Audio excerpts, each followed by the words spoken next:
Biraz arkaya durun, arkaya durun. Arkaya. Hasip. Neylesin?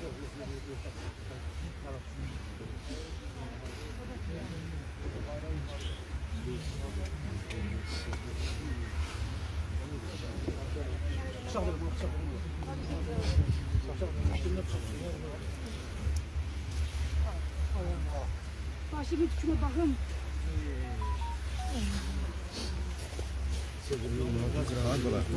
Çok arkadan anlat. Çek, beri basmayın. Qəbirin içine tökülmesin. Sonra orada, tamam. Ya biraz abim büyüğünden başlayayım benim. Özümü Şam kibari derdi öldüreceğim Rüstem. Yaşar, büyüğünden benim gel biraz abim başlayayım. Yaşar! Sen dedi aklım yerine getirdi getirdim. Az getirdim. Tamam, biraz arkaya çekin. Biraz arkaya çekin. Ama taşlar siz de hamını çekin arkaya biraz.